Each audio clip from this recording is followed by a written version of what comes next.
Racing isn't easy, but experiencing it is. iRacing puts you in the driver's seat with the industry's leading sim racing game. Drive on laser scan replicas of the greatest racing circuits from around the world.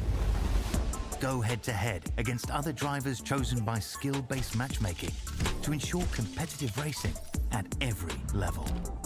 Compete across all your favorite series. In officially licensed cars, engineered to deliver the most accurate driving experience possible.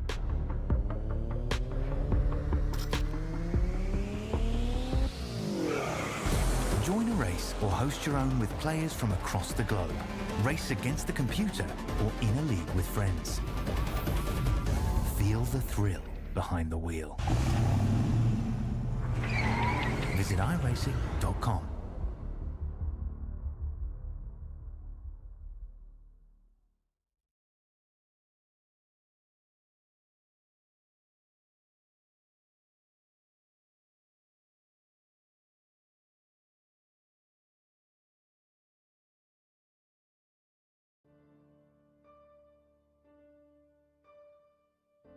Welcome one, welcome all to SimSpeed TV. For the second last time in 2025, we go dirt racing on a Thursday night. It's round 17 of the wide open clothing Australian Sprint Car Championships by Oceanic Dirt Sim Events.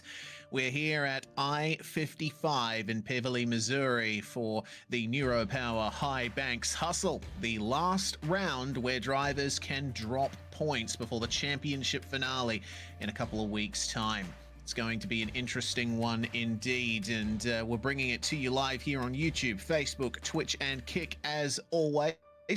My name is Reese Gardner. Jay Kennedy alongside me in the commentary box and also producing behind the scenes. Now, this particular circuit that we're going to, the event name clues you into its nature. Highbanks here at I-55, and there's very much a bowl shape to the banking on this circuit.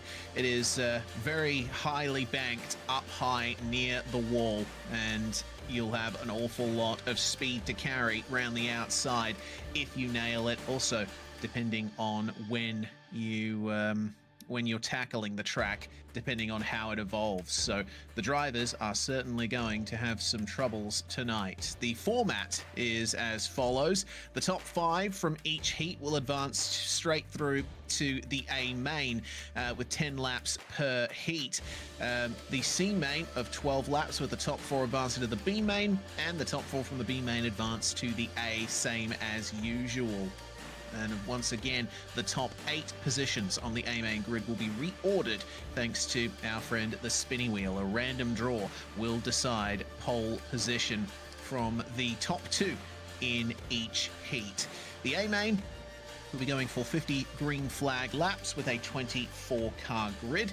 In terms of lap count, this is one of the highest that we've seen all season, and we'll have to wait and see how long the drivers last around here. Comparatively though, I-55 is pretty short compared to other circuits. The Australian Sprint Car Championship Series came here last year as well, where Tim Ryan won. He also won the 410 Thunder Series round here in 2023, and the 360 Power Series in 2022 was won by Harry Stewart. An awful lot to think about regarding the past form of various drivers around this circuit. Well, I'm sure that we're going to be getting some interesting permutations in the championship standings coming into this round as well, but we're here in qualifying and getting ready to see who is going to get the quick time out of this one.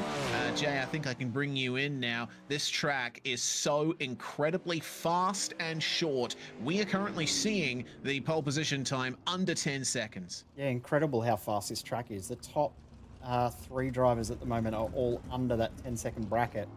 I've just seen Tim Ryan went to go and start a run and backed out of it the last second, but right on exactly 10 seconds, Kobe Noonan, 10 seconds, .000. Absolutely incredible. Yeah, crazy stuff indeed. There's only 8 thousandths of a second in it between Ethan Winter and Darcy Walker. So an awful lot to think about there. Tim Ryan goes 10.094 on his first lap.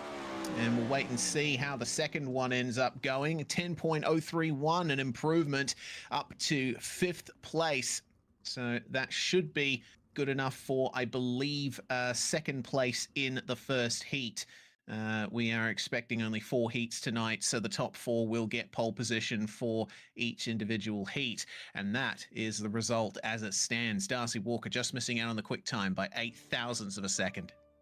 Incredible how tight that is. That's absolutely nothing in it at all. Great to see Brenton Hobson with a great run of form in qualifying. He hasn't had much luck throughout the series, so to have a good start to the night, he'll be very excited. We might see him in our top 2 at the end of this first heat or first round of heats and see him in with the spinny wheel tonight for the first time.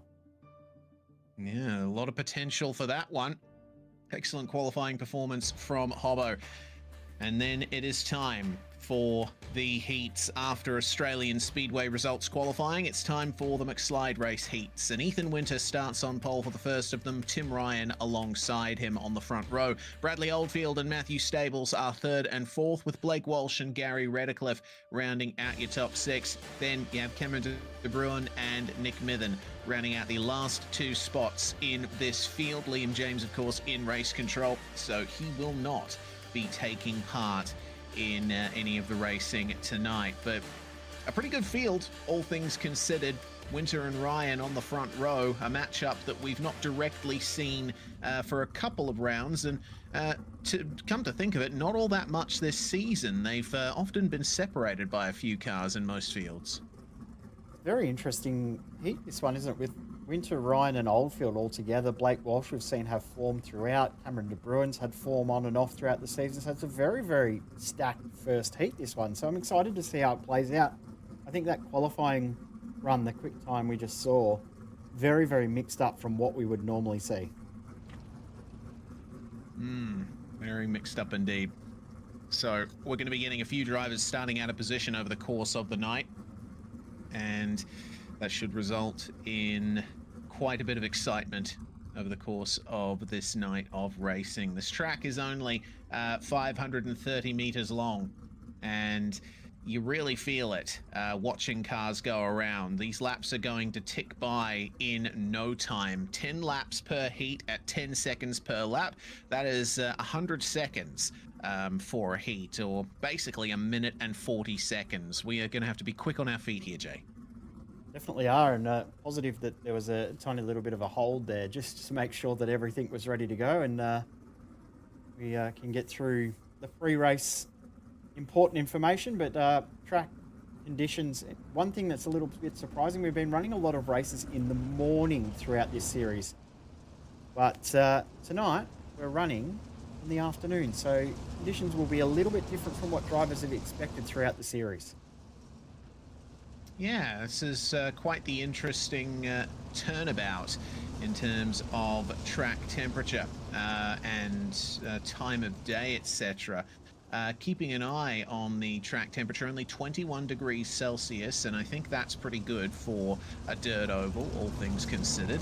But the drivers are going to have to be dealing with the ever-lowering sun throughout the course of the night, which is certainly a problem if you're racing in VR as well. You have the lens flare blinding you, basically. So we shall see how that works out for a lot of these drivers. We are away for the first heat, and Ethan Winter getting off to a lightning start there. Bradley Oldfield pressuring him for second, but loses momentum in the middle of the corner, and Tim Ryan tries sneaking around the outside. Oldfield tries the slider, and Ryan goes right through the middle there as we have Blake Walsh in the midst of all of that as well. Oldfield is falling back outside the top 5. He is in trouble of not transferring into the feature. Yeah, good job from Walsh and Oldfield. Walsh and Stables to get through, as there's been contact back between De Bruin and Redcliffe, so they are both dropped back to the back of the field, and Redcliffe is done. But Bradley Oldfield now has to work very, very, very hard to try and get himself back into this top 4 as he tries the over-under. Good job from Stables to get back through. Oldfield has a lot of work to do as there's contact coming into 3 and 4. Yeah, indeed, that's not ideal. You've got to try and fight as cleanly as you can. The pressure is on here for Matthew Stables. Can he hold off Bradley Oldfield for the last spot in the top 4? Don't forget, both of these drivers are safe. It's the top 5 that transfer through from the heats, so there's not much to say about pressure from behind for Oldfield. We are getting into the final few laps of this race, and Winter is holding on nicely versus Tim Ryan, half a second in front, but that might change now that lap traffic is a factor. Nick Mithen, first driver to come up on them, he is sticking down low and staying out of the way of the leaders, who are really feeding that right rear to the wall. White flag is out, and Ethan Winter will come across the line to take victory here in the first heat of the night at I-55. Tim Ryan grabs second place. Then we have Blake Walsh, Matthew Stables, and Bradley Oldfield rounding things out for the transfer. Interesting to note that Blake Walsh started 5th and finished 3rd. Bradley Oldfield started 3rd and finished 5th. A perfect swap between those two. De Bruin, Mithen, and Redcliffe unable to make it to the transfer, and Redcliffe retiring quite early. There was some big contact there for him, so may very well be something to think about for the near future. For now, it's time for Heat 2. Darcy Walker and Brady Baldwin are your front row. Harry Stewart starts 3rd alongside Nathan van der Wacker. Darcy Wilson and Hadley Boyce are your top 6. And then we have Cole Ferguson and James Oliver rounding out the 8-car field. Stewart has won here before, only driver in this particular heat field to do so. So he's going to have to work his way forward if he wants any chance of maintaining that record. One thing that was interesting from that last heat as well is that the guys were battling very, very hard when they had nothing to battle for. So I was a bit surprised by how much contact there was between drivers that really didn't need to push as hard as they were. So it'll be interesting to see if anything comes from that sort of behaviour in the races coming up, because you don't want to fight with drivers and then make contact and then cost yourself and your opponent that you make contact with from progressing into the next race. So fingers crossed we see a little bit cleaner in those bottom transfer positions in this one. Yeah, here's hoping. I-55 is the kind of track where I think you're really throwing caution to the wind if you're trying to attempt to pass, because the quickest part of the track is right up the top, and there's really no room to get around the outside of someone unless you can pressure them into that kind of mistake. But we'll see what they can do here as we are led away by Darcy Walker, and Harry Stewart immediately moves into second place, but Brady Baldwin is holding strong round the outside there. Baldwin cutting down low. They're almost 3 wide, and around goes Brady, sent to the back of the field, and it looks like James Oliver is going to potentially join him. That's not ideal there for Brady Baldwin. Harry Stewart, though, starting to work the inside. It's not quite fast enough, though. Nathan van der Wacker is starting to pressure. Meanwhile, this is the battle for the transfer. Cole Ferguson versus Hadley Boyce, and James Oliver's right there with them as well.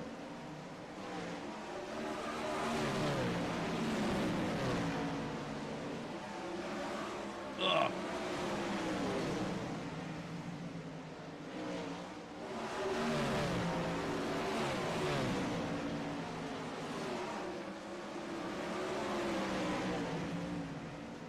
Oh, and it looks like there's some really close, hard racing going on here. Nathan van der Wacker moving through to the lead. He puts Stewart and Walker behind him just for a moment. Harry Stewart gets back ahead.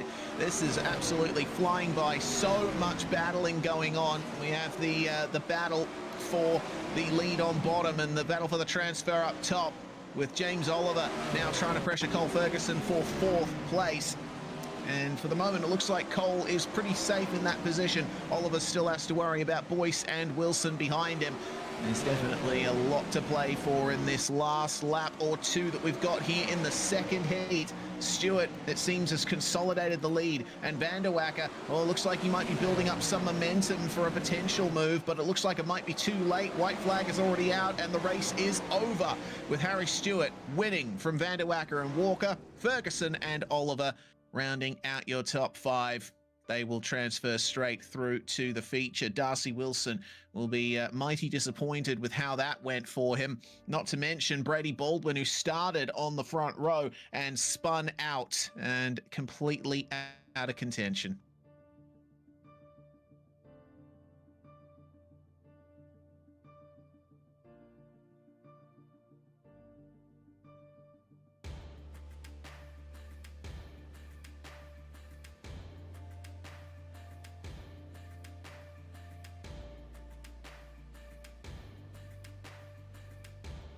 There we go. Another 8 cars getting ready to take to the start here. And Synergy number 88 has been a fixture of ODSE competition for years at this point. Brenton Hobson still looking for that elusive feature win. Well, he's certainly shown that he has great pace in sprint cars, but luck hasn't really fallen his way this season. No, he's only had bad luck, hasn't he? He hasn't had anything go his way at all. So if ever there's been an incident that happens in the middle of the track, he's just found himself in the wrong place at the wrong time and been there involved in it. He's got some pace tonight, though, so it's going to be interesting to see if he can convert. He just has to get himself through into that A main, and you always know if he can keep himself out of trouble, he finds his way forward in almost all of these races. Yeah, he certainly does. So keep an eye out for Hobbo to try and maintain this lead. The pole position driver has gotten a great jump off the start in every heat so far. So Brenton has plenty of data to work with regarding that. Paul Bryan, though, he is one of those drivers who's looking for a win himself, has managed to get a couple of feature podiums this season, especially in the second half. So he's got a lot to play for as well. We'll find out now whether that works out for him as Hobbo leads us away for the start of the heat. Immediately on the inside, Ayrton Smith trying to work his way up and gets into third. Smith got his first podium last round, and he's looking to maintain that form. Hobson trading spots with Bryan for the lead of the race, but then Bryan gets into Hobson, and then Smith gets into the both of them. Smith gets spun back, but miraculously, they all stay facing the right direction, apart from Smith, who is dropping back now, and Paul Bryan moves to the lead. Hobson put back to 5th. He's in trouble of not getting into the transfer. I'm thinking he's got a bit of steering damage and he's just struggling to hold onto that car at the moment. Yeah, he's really struggling. He's lost all of his pace and momentum from that contact. And Hayden Vickers has won out, and Paul Bryan, you'd almost think he's the one with the good luck on his side as Ayrton Smith pulls over and gets out of the way. He will be race done. We'll see him in the C main very shortly, but Paul Bryan, I think he's going to feel very, very lucky, especially when he sees that Brenton Hobson is really struggling. And indeed, Bryan really got away with that one. It's amazing that his car is still driving normally, or at least it appears to be from the outside. John Schultz versus Clayton Davies at the back of the transfer positions here. Davies, one of the championship contenders throughout this season. He's going to want a few more points other than this. This hasn't quite been the start to the night that he would have hoped for, but he is working that top line and absolutely slinging past John Schultz on the straights. Got to wait and see if that's going to work out for him. One lap to go up the front of the field, and Hayden Vickers, has a big slide through turns 1 and 2. That brought Paul Bryan right into contention, but it's not going to be enough. Vickers is going to take the checkered flag there, the winner of heat number 3, and a bit of contact versus Ayrton Smith just after the line. John Schultz manages to keep Thomas Mitchell and Brenton Hobson behind him, finishing P5 there. Hobbo is going to be quite dissatisfied with how that one went, and hopefully he'll be able to do a bit better when we see him in the alphabet later on. It's time for the final heat, though. 4th of them all, and Kobe Noonan has got pole position for this one. He's got Craig Dunn alongside him. Zach Rattray-White and Daniel Boyd have the second row, with Nash Granger and Matthew Gowans on row 3. Then we have Rob Crawley and Aston Hurley bringing up the rear. Aston, another one of our competitors who has shown great potential for good results, but hasn't quite fallen his way this season. Yeah, he's another one that's had a lot of bad luck. He's had some real glimmers of good form, and then things don't seem to go his way, but we're looking to capitalise on a poor start. The only thing is up from this point. So he's officially the 32nd out of 32 drivers in the field from the qualifying session. Can't go any worse than that. So it's all uphill from here. That's probably a positive to take away if you look at anything. Yeah, indeed. If you're going to have a bad run, might as well have it in the heats. Well, you might as well make it from dead last and progress forward the whole way. Yeah, exactly right. Exactly right. But you still need quite a bit to fall your way to even get onto the feature grid in the first place, especially if you've got the alphabet to think about, the B and C mains.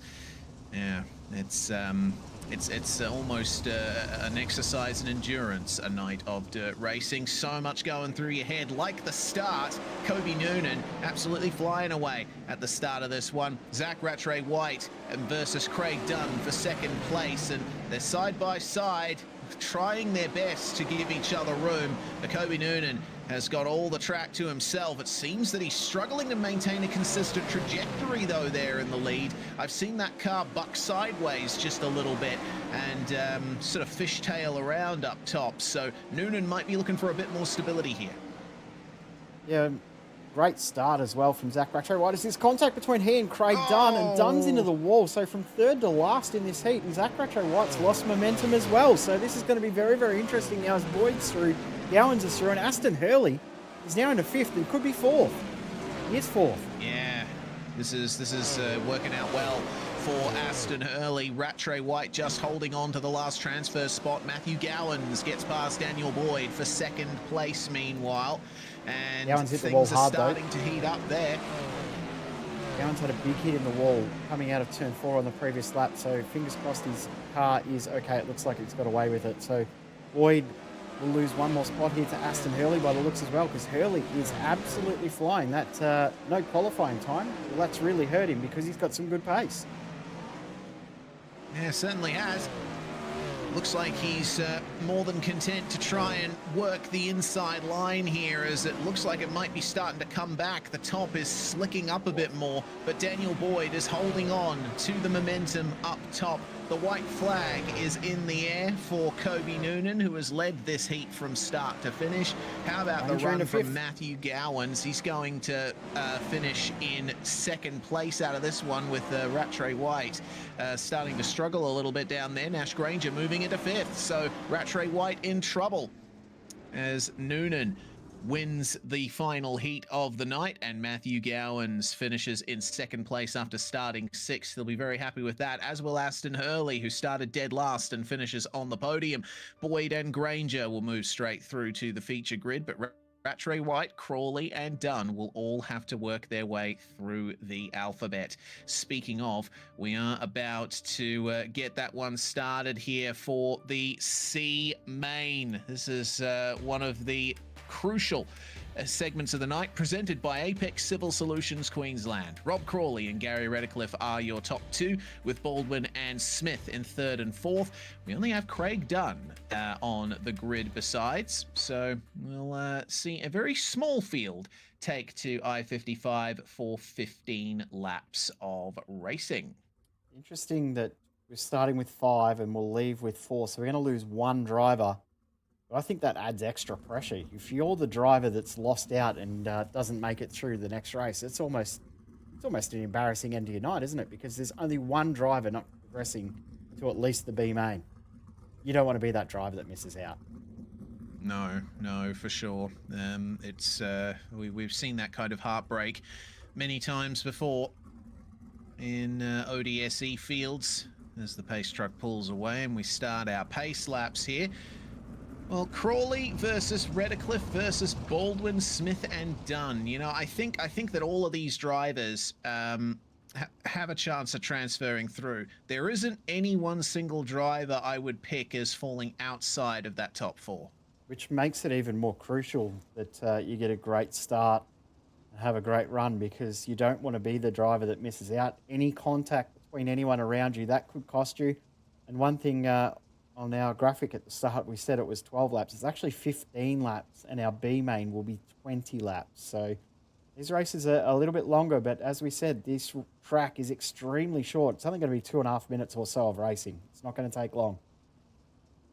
Yeah, it's fast-paced, and you have to have your eyes on stalks the whole way through. Well, now we get the start going, and this is perhaps the most orderly start we've seen all night. That was a very slow run out of the start zone for Rob Crawley, but it looks like his momentum is hurting him there. He's stuck down low, and Gary Redcliffe is going to move into the lead with now Baldwin. Oh, dear. Oh, he gets into the front of Redcliffe and then gets rear-ended by Smith. Brady Baldwin, our race administrator, not having a great night. That has really spread out the field, and Gary Redcliffe, after his fantastic run from the front row, has fallen all the way out of the transfer there, and it doesn't look like he's going to be able to catch up to them. Well, the battles are still going on here. Rob Crawley and Craig Dunn fighting over the lead as they're already coming up on Redcliffe as a lapped car. That's going to make things interesting for sure. Dunn versus Crawley for the lead. Baldwin holding on to third, and Smith trying his best to chase. But right now, these two are in lockstep. A great battle at the front between these two. They're fighting hard. They're trying hard to work out where the progression of the track has gone. And Crawley doing a really good job making that outside work. It looks like that might be the spot to be right now, but that track has evolved and changed so much. And these very, very short races, even with how quick the track is, how short the track has evolved so much so quick. Yeah, we're seeing some debate in the InSim text chat over whether or not a track reset is necessary.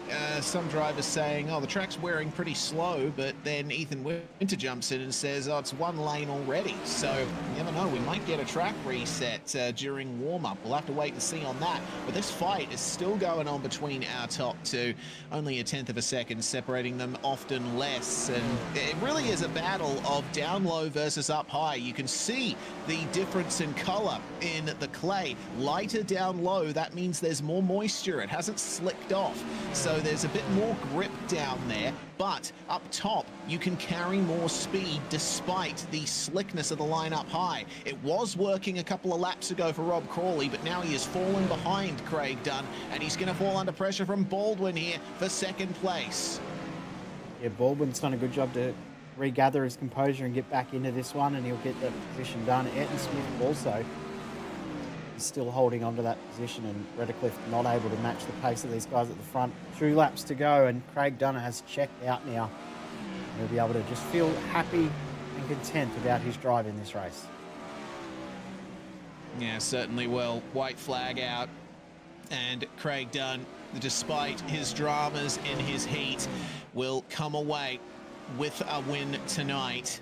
He gets the C main dub, and that will put him on the grid for the B main. Baldwin finishes in second place. Robert Crawley gets third, with Ayrton Smith rounding out your transfer there in fourth place. Gary Redcliffe, unfortunately missing out. He will have to go home now after this. His night is done.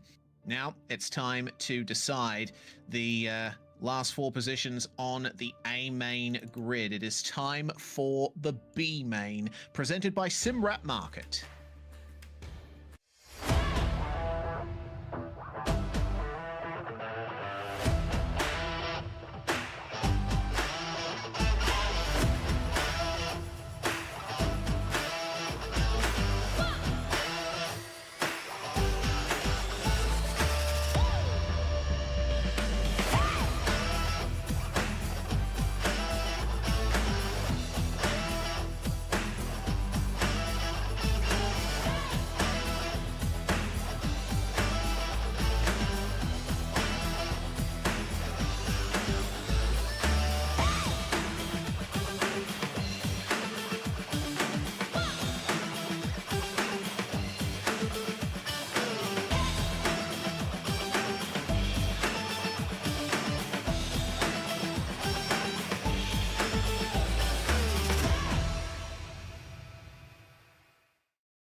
Thank you very much to SimWrap Market for sponsoring the B main here at I-55. Cameron De Bruin starts on pole with Darcy Wilson alongside. Then you have Thomas Mitchell and Zach Rattray White on the second row. Nick Mithen has Hadley Boyce for company on row number 3. And then we have Brenton Hobbs Hobson finding himself right next to the C main winner Craig Dunn, Baldwin, Crawley, and Smith. The rest of our top four from the B main bringing up the rear here. An 11-car field for a 20-lap B main here. I think this is going to obviously feel like a bit of a longer race compared to those that have come before, but I think every race tonight has been over in the blink of an eye, Jay. I think we're going to be seeing a lot of action, and the white flag will be on us before we know it. Yeah, this is high stakes too, because remember, this is the last round that you can have as a drop round. So, you know, if you're going to have a bad round, tonight has to be your bad round, because after this, every position matters, every position counts. So you really need to make sure that you capitalise on your potential good results, and you're having a bad night, and you just move on to the next one. But the next one is the last one. So pressure is building within this championship. Yeah, big pressure indeed.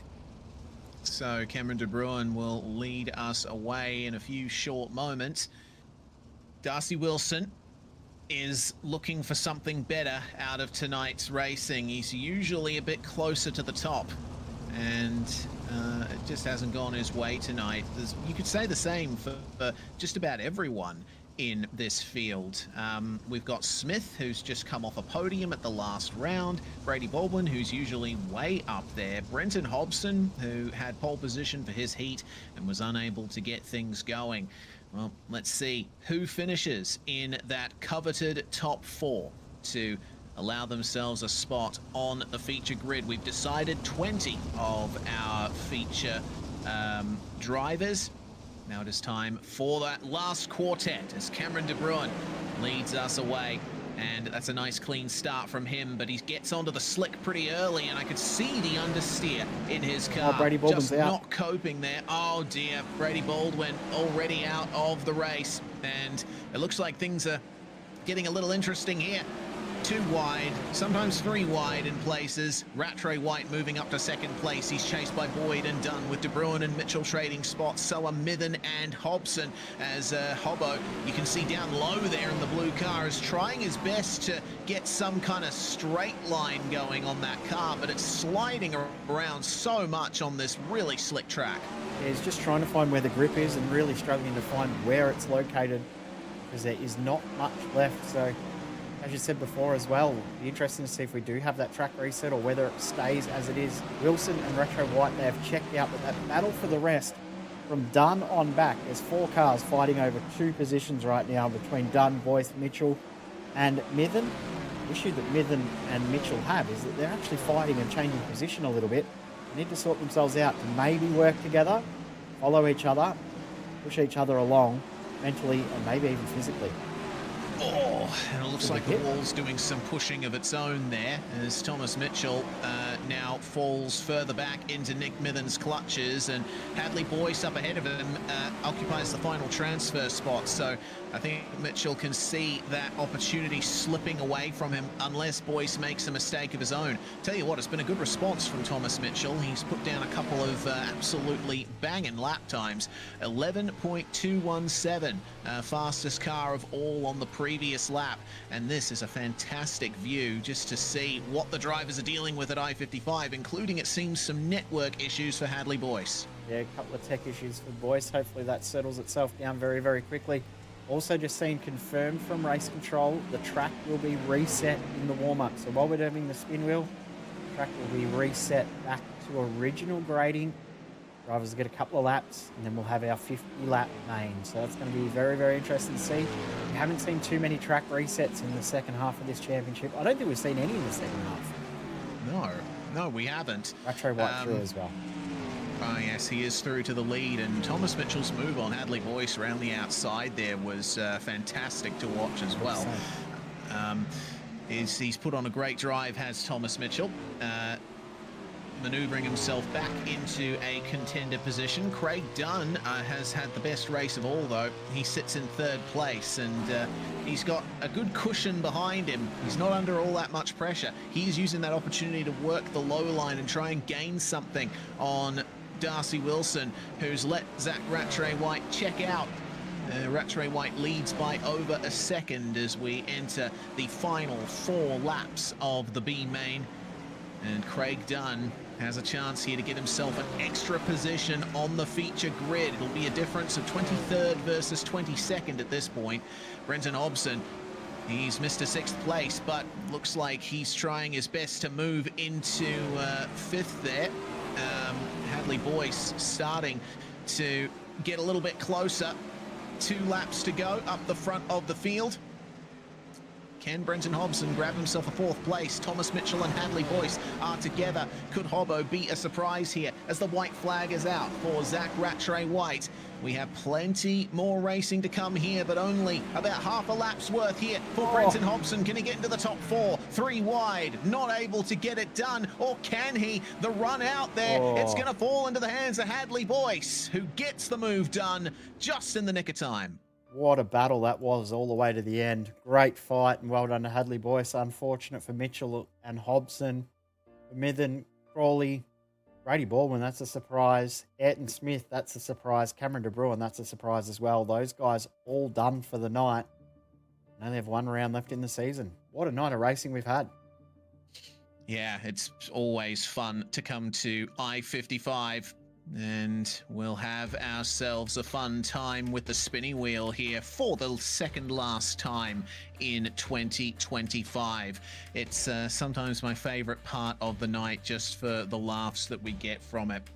And we're going to see the top 2 from each heat coming in one by one to decide those top 8 positions on the feature grid. Get things prepared and allow yourselves the opportunity to potentially have Lady Luck smile upon you. Positions 5 through 8 are up first, and we're waiting for the first driver to come in and see where they end up here at the top of the field. First to join us is Tim Ryan, and well, the best we're looking at here is a 5th place for you, Tim.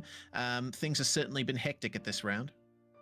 Yeah, I think the track will be really racy. I think Paul Brady had a pretty terrible night. I think the reset was definitely the right call. I think it'll be a pretty entertaining race. Well, it looks like it's going to be outside 3rd row for you, 6th place on the grid. Oh, cool. Thank you. Certainly has worked out okay for Tim Ryan here this round. Next up is Nathan Vanderwacker. Now, we have our opportunity here. Best case scenario, a top 5, Nathan. But yeah, the track reset is going to make things interesting. It looks like it's going to be 8th for you, but there's opportunities to move forward. Not ideal, but it's the lucky number, so you never know. Will be one from Involution, so let's see what happens. Yes, absolutely. Can't forget that. Nathan Vanderwacker, a feature winner early on in this season. Next up is the number 42 of Paul Bryan. And, well, it looks like no matter what the wheel falls on, Paul, you're going to be starting on the inside row. Do you think that's an advantage here? I'm not sure. It depends where they start the track after they wear it in a bit here in the warm-up, I'm guessing. So I probably would have run to the outside, to be honest, but it is what it is. Well, 5th place is where you're going to be starting for the feature, so best case scenario out of that. Thank you. Paul Bryan will round out our top 5 for the feature grid, and that means that Matthew Gowans has 7th place in hand, the only option left. And tell you what, Matthew, I couldn't help but notice your monumental rise up through the field in, I believe it was the C main. Certainly looks like the track is smiling on you tonight. No, it wasn't in the C main. I got 2nd in my heat, didn't I? Oh, yeah, it was in your heat. My apologies. Yeah. No, a bit of luck in there. I think Craig, a couple of blokes ahead of me, got into it a bit and gave me a couple of positions, and I just had to roll around the top then and just hold it.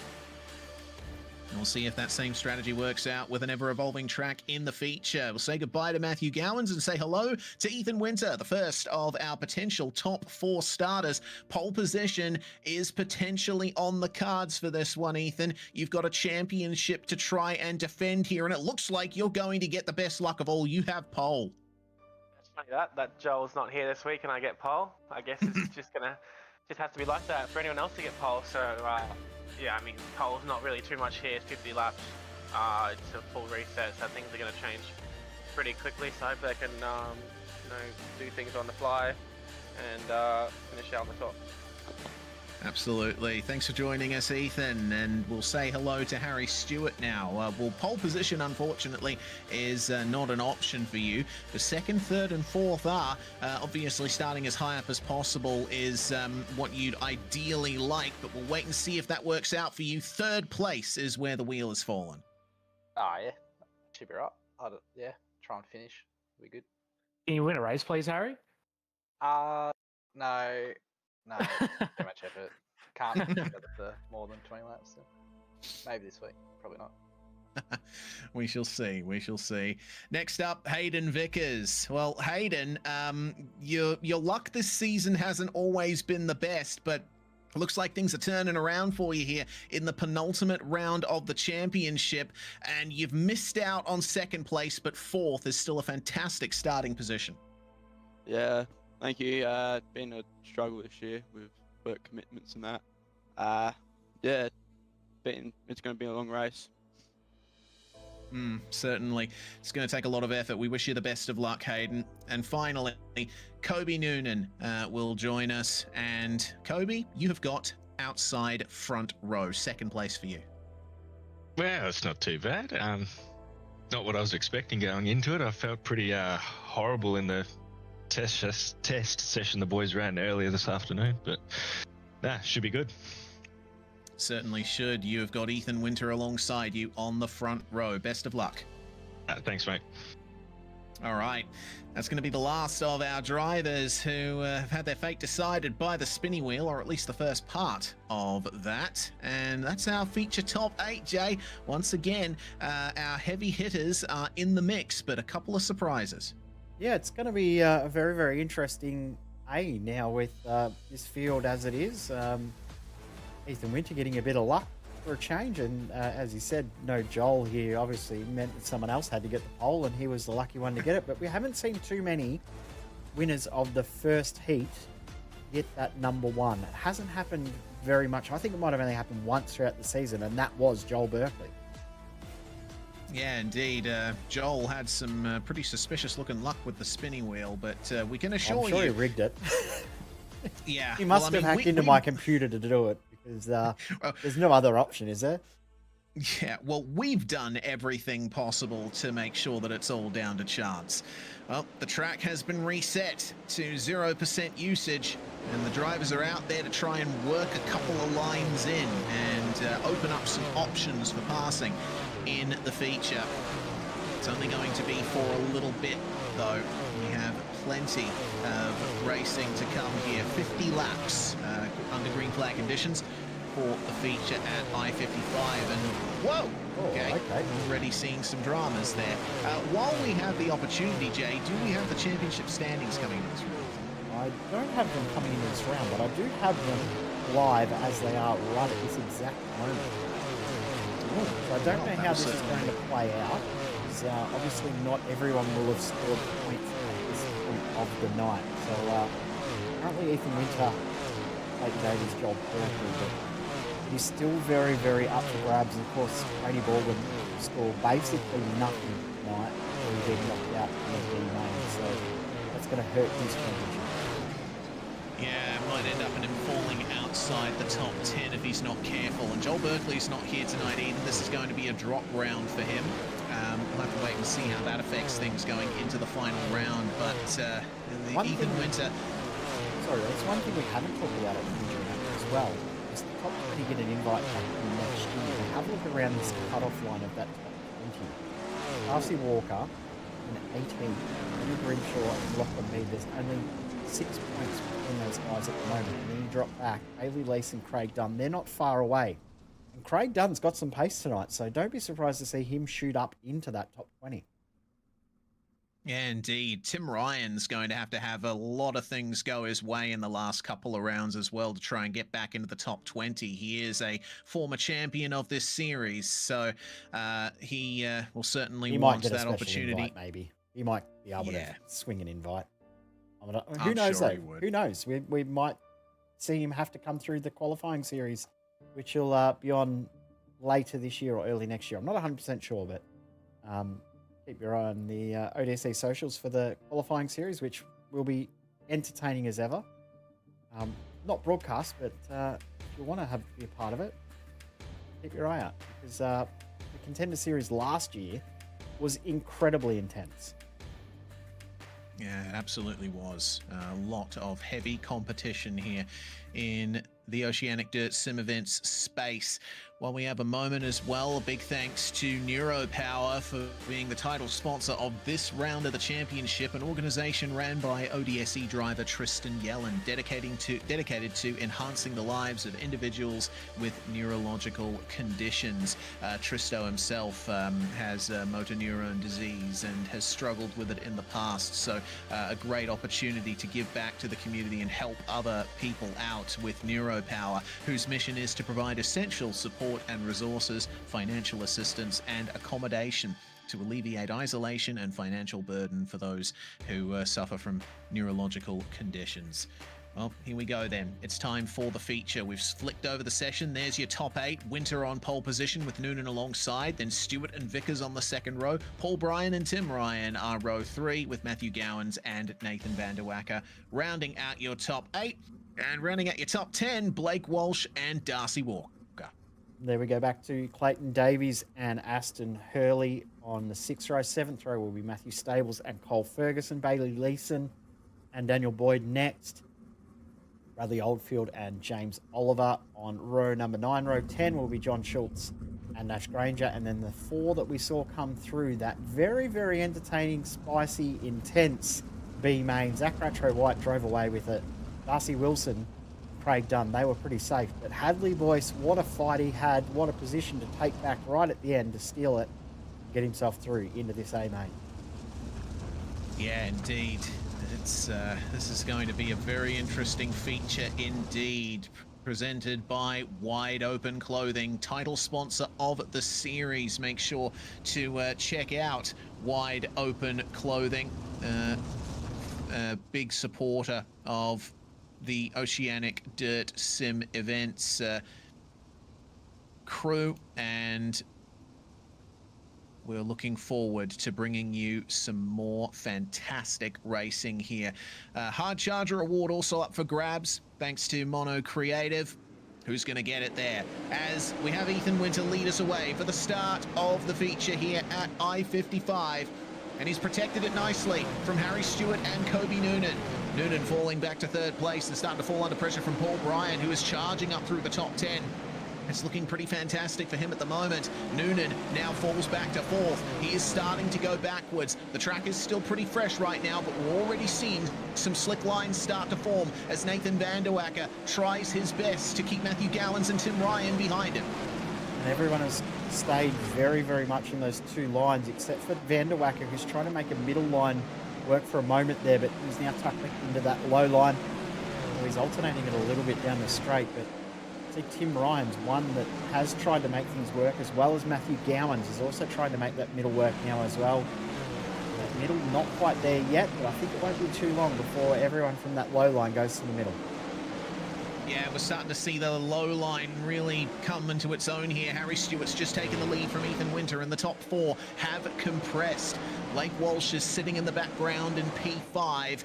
I've got to wait and see if he has any opportunity to make himself part of this podium battle. For the moment, these are your live championship standings. Clayton Davies is mired in the back end of the top 10 at the moment. He is right in the midst of this fight here, and all it takes is a couple of extra incidents here, and that could put his potential championship in jeopardy as Kobe Noonan gets up into the wall. He's been sliding back for the last few laps, and oh, that is the 51 of Ferguson Darcy. is involved there. Yeah.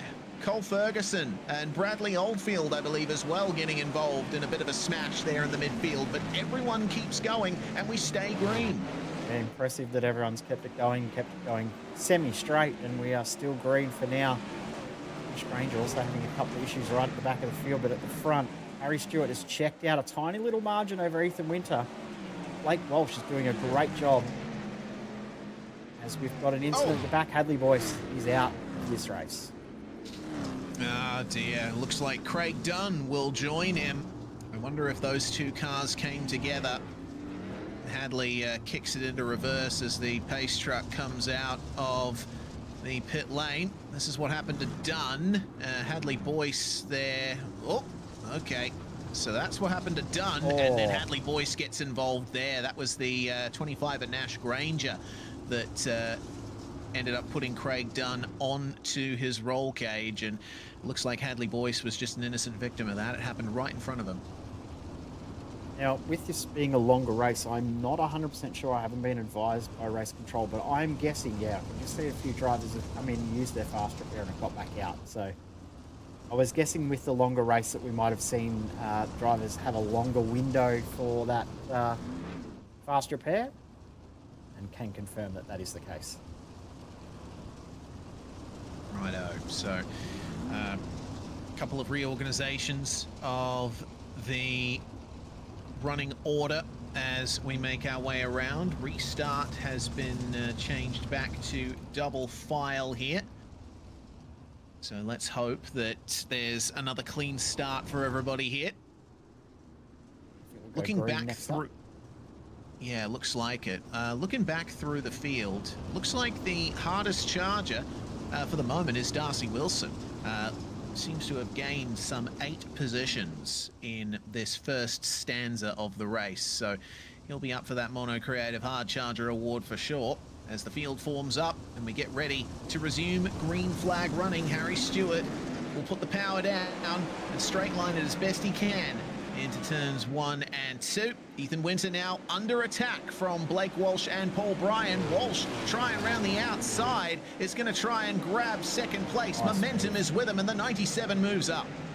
Good job from Blake Walsh to get himself into that P2. As we've got another caution out. It looks like John Schultz and Matthew Stables involved. John Schultz definitely. I think, is that Stables? Yes, it is. So yeah, unfortunately for Schultz and Stables there.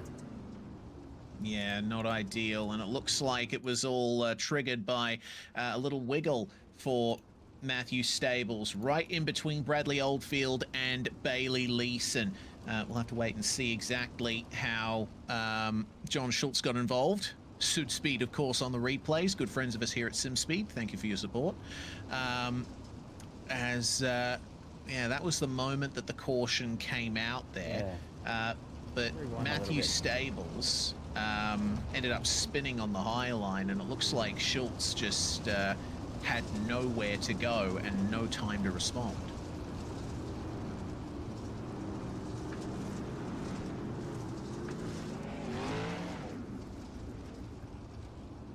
So we only managed to complete a few more laps.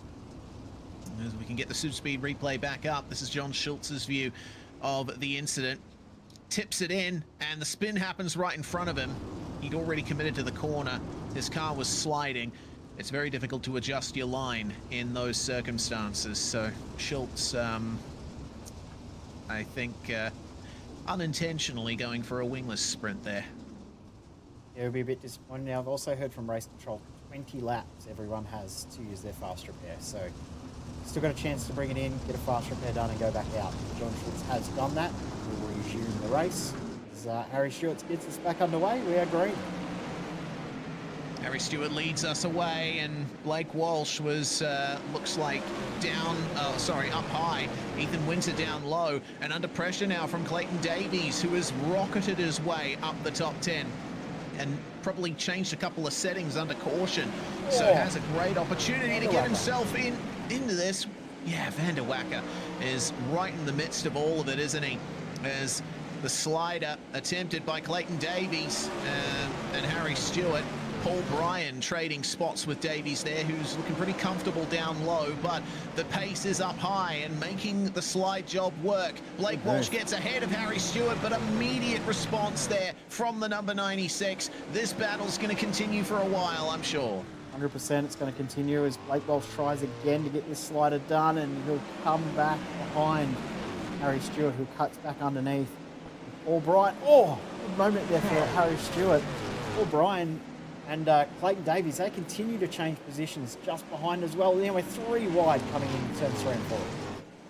Yeah, Stewart had to switch to the low line there, and that almost resulted in a big smash between himself and Blake Walsh. Now Paul Bryan, oh dear, he's having trouble keeping it out of the wall, isn't he? So side by side with Tim Ryan as well. That's a tough place to be. Paul Bryan has taken advantage of all the chaos and found himself in second place. Blake Walsh starting to slip back, but Clayton Davies now is right on Paul Bryan there as Blake Walsh scythes up the middle to try and take second place. There was barely any room to get that done.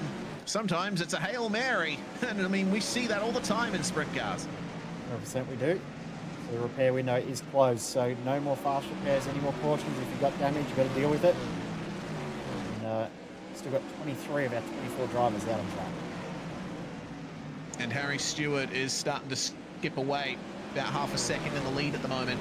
Needs a big push from Blake Walsh to try and make a difference on that. Paul Bryan now holding on to third place, and Bradley Oldfield, who I thought for sure would have been involved in some of the chaos further back, has worked his way back up to fourth.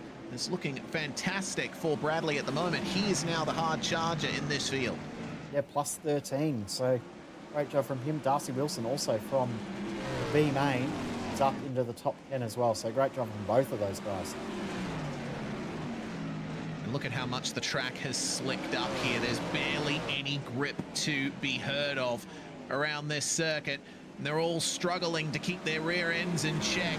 Blake Walsh will take the lead, it seems, from Harry Stewart, who's had some troubles there on the slick track. He's trying to keep it going there a bit further down low, but up high is where you want to be all day, all the time here at I-55. Paul Bryan keeps Bradley Oldfield behind him, but for how long? I mean, this really is a battle of who can overcome that slick. You can see that there's definitely grip at the low side of the track, but the banking of this track just means that the high line has so much momentum and everyone's just making it work, even with limited grip out there. You see there's a tiny little line, about one groove down from the wall. There's been an incident back in the field between James Oliver and Hadley Boyce. Hadley Boyce involved in another incident here, but whether or not he had anything to do with instigating it remains to be seen. So we'll get an idea of what happened very shortly. I reckon right now will do. Yes, wall riding, and then three-wide contact gets sent into the jutting out concrete wall, which is where cars would usually exit the circuit in real life. Not an ideal place to be sandwiched. James Oliver was definitely one of the other cars involved. I'm just trying to work out. The 79 was the other car involved in that, which is Daniel Boyd. So, yeah, 3-1 doesn't go. And yeah, as you said, that wall jutting out, it's caused mayhem in real life. It's caused mayhem in the World of Outlaws series, and it's caused mayhem in ODSE tonight. Yeah, you could see from that angle as well just how much the wall juts out. Yeah. Well, we'll have to put that behind us for the moment, because Blake Walsh leads us away for this next restart. 18 laps to go, and Walsh loses a bit of momentum as he touched the wall with his right rear tyre. Harry Stewart trying to cut down low and get a move done, but Walsh is covering the inside very well. Meanwhile, Paul Bryan finds himself mired in this pack here. Oldfield's moved up to third, and Clayton Davies is trying to get past Bryan for Harry Stewart fourth, as that is Harry Stewart out of the running there. That's another caution that's been brought out, and the man who started very well in this one and was leading for quite a way is out because of this. He caught the inside wall. Wow. That is not something we were expecting to see, and yeah, clobbering that inside wall is absolutely damaged the suspension, and that is race over, day done. Yep, fast repair window closed some time ago, so Harry Stewart will get no points from the feature here. He'll have to hope that he gathered enough points throughout the rest of the night to keep himself in contention for his own little championship fight. But this has been a great turnaround for Bradley Oldfield. Don't forget, he was... oh, here we go. Yeah. That wheel's not supposed to face that way, is it? That'll do it. Yeah. And I'm honestly surprised that that didn't involve any other cars. I can't imagine how Blake Walsh felt seeing Harry come up like that. But he has to get back to racing. 16 laps to go. And we are back to green flag racing. Oldfield is going to try and go for the lead here after starting down in 17th place. Could Oldfield grab a feature win here in the penultimate round of the season? There's still some fresh clay down low and a little bit up high on the exits. It looks like Blake Walsh is using that clay up high to get the exits he needs, but Oldfield is proving that that low line is working beautifully. He's managing to stay side by side with Walsh. The slick just comes in a little bit too early for him to really get the momentum out of the turns. One thing that you do end up with a slight advantage from running in the B main is that you have seen that track evolution. When there's been a reset, you've already driven on the track once when it has been this sort of condition. So having a nice fresh track and then it evolve into nothing again, he has already driven these conditions once and performed very, very well, and he's doing a great job now. Takes the lead away. Caution's out. We've got an incident. Nathan Vanderwacker and Tim Ryan have come together.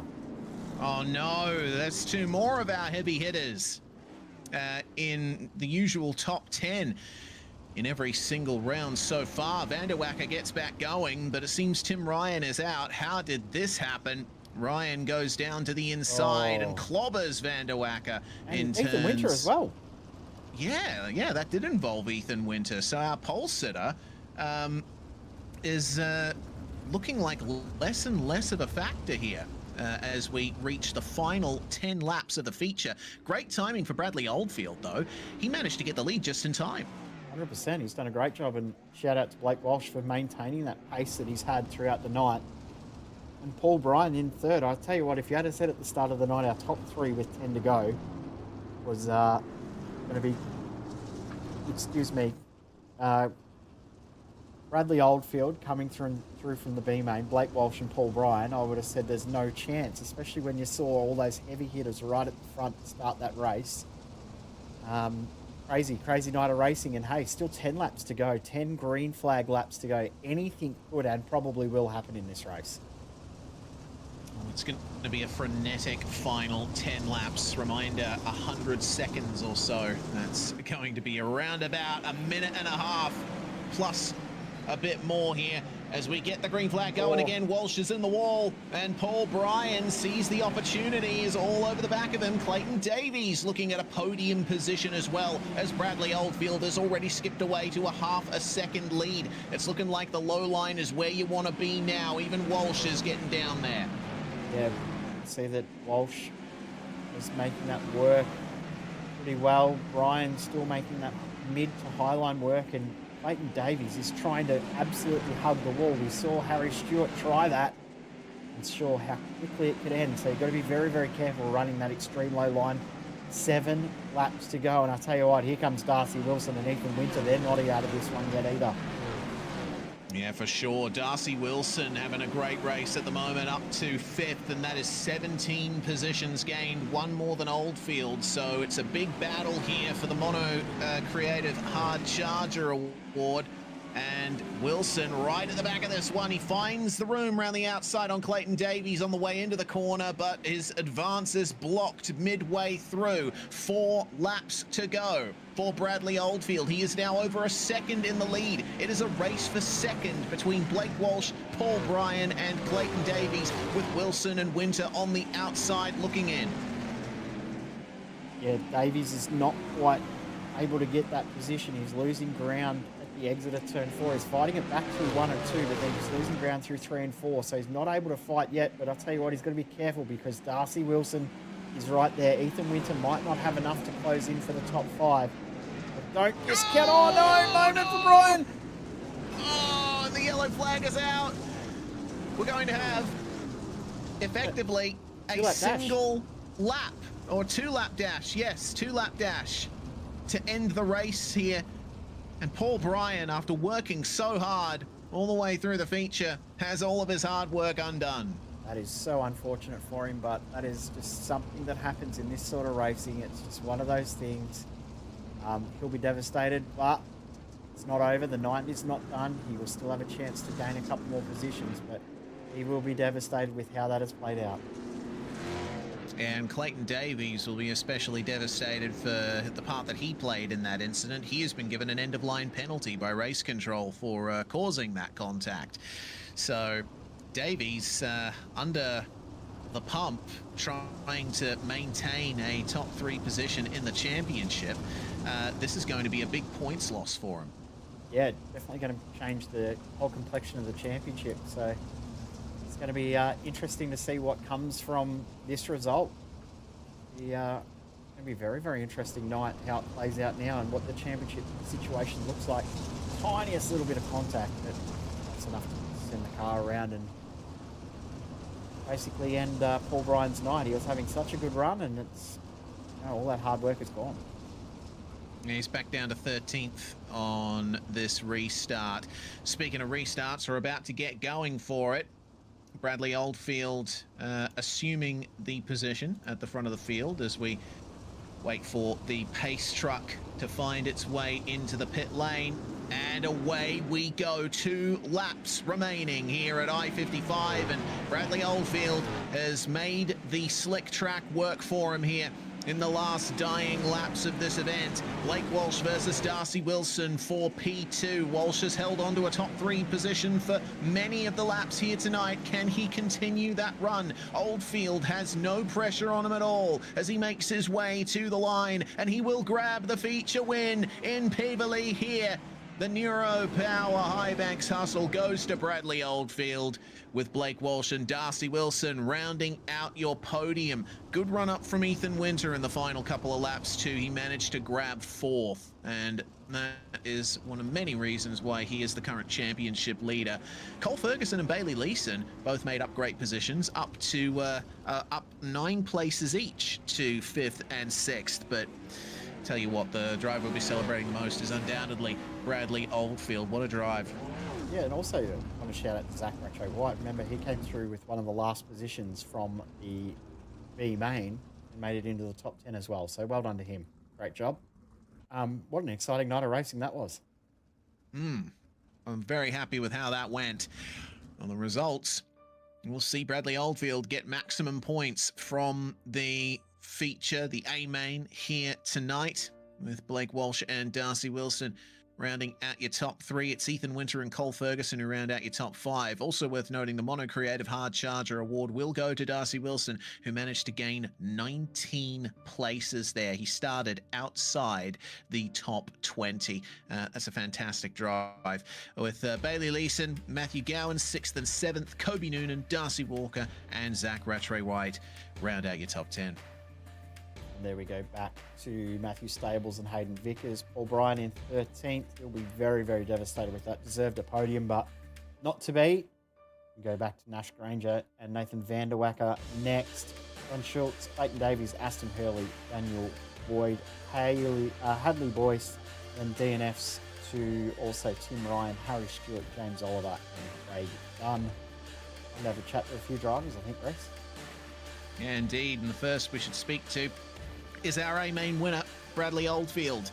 We'll be jumping in just a few moments' time to allow us to have a chat here.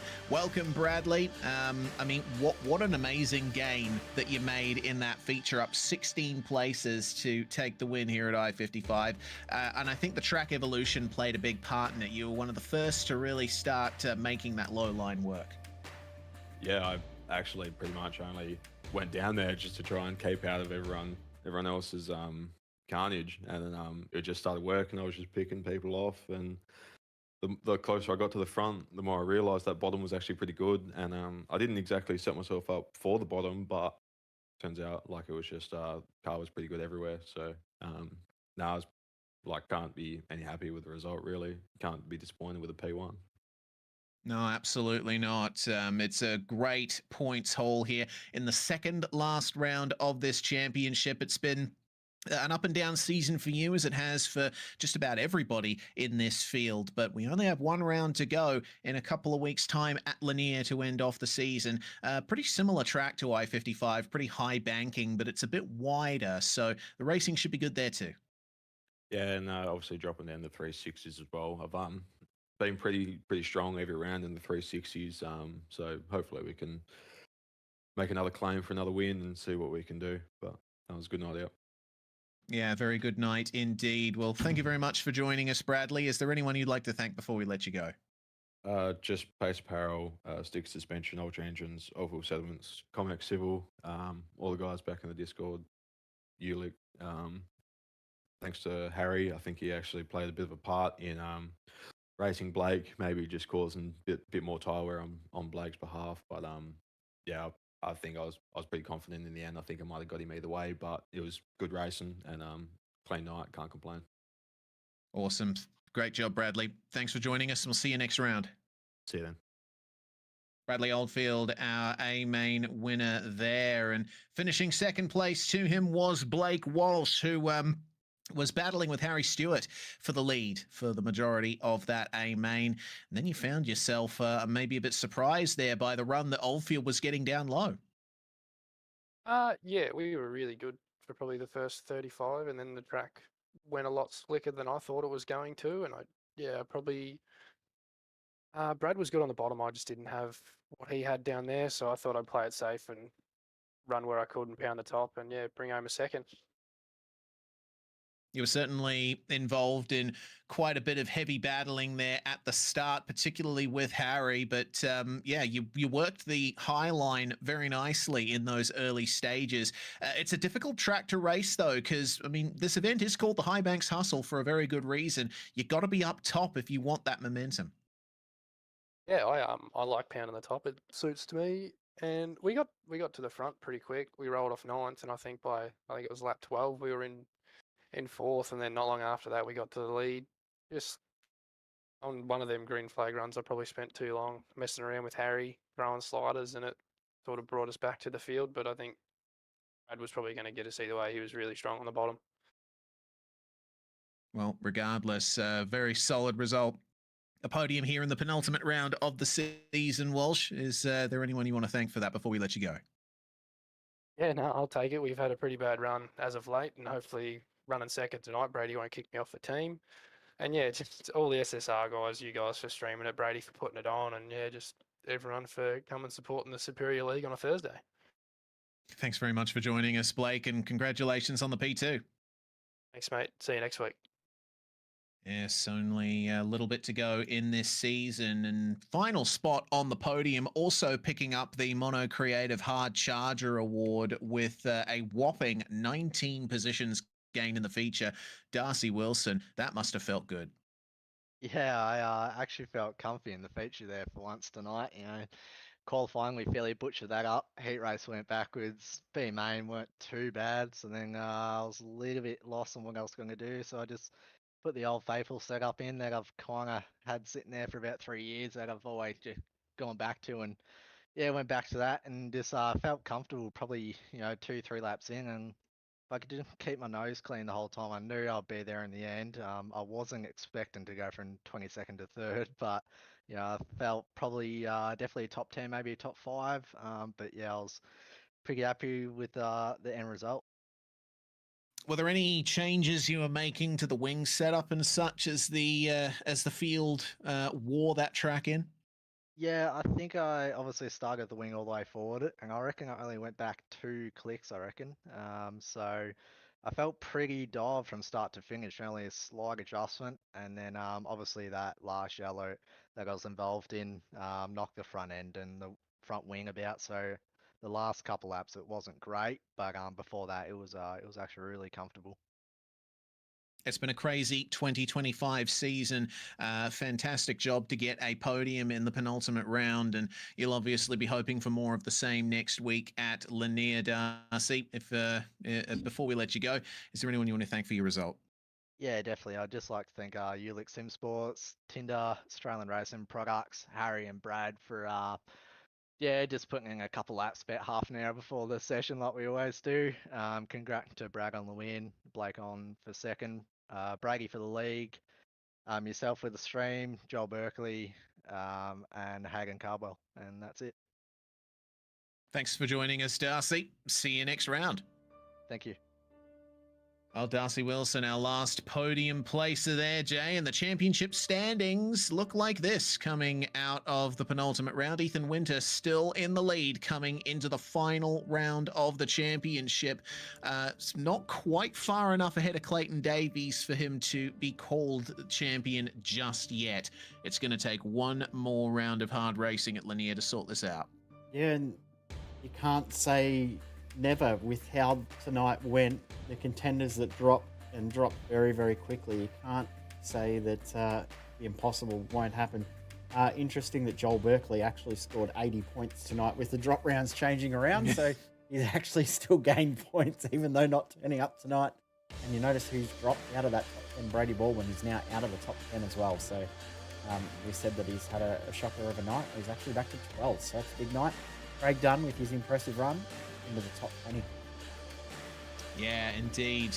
Craig will be hoping for more of the same next time out, which is going to be the final round of the championship. The drivers outside the top 20. Well, Tim Ryan still stands a chance of breaking into it and getting that automatic invite for next season. Yeah, very, very tight. But that from Tim Ryan back to Kobe Noonan, 4 positions, 9 points. So it's going to be a very, very tight end of this season. Super tight indeed. And well, the Madhouse Industries Short Track Nationals will be the last round of the championship on the 18th of October. You can tune into that at 10 past 9 in the evening, Australian Eastern Daylight Time. It is still 6:10 p.m. in WA and 8:10 p.m. in Queensland. So you want to catch a great round of dirt racing to end off an incredible 2025 championship season. Tune into SimSpeed TV next week. It's going to be magnificent.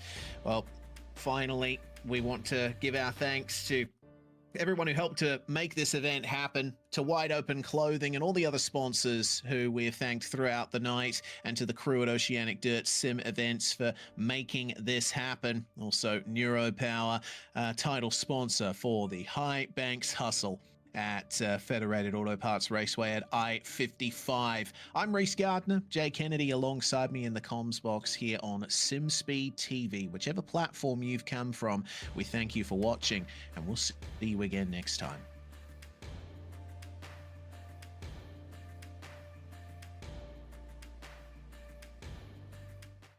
Racing isn't easy, but experiencing it is. iRacing puts you in the driver's seat with the industry's leading sim racing game. Drive on laser scan replicas of the greatest racing circuits from around the world. Go head-to-head against other drivers chosen by skill-based matchmaking to ensure competitive racing at every level. Compete across all your favorite series. In officially licensed cars, engineered to deliver the most accurate driving experience possible.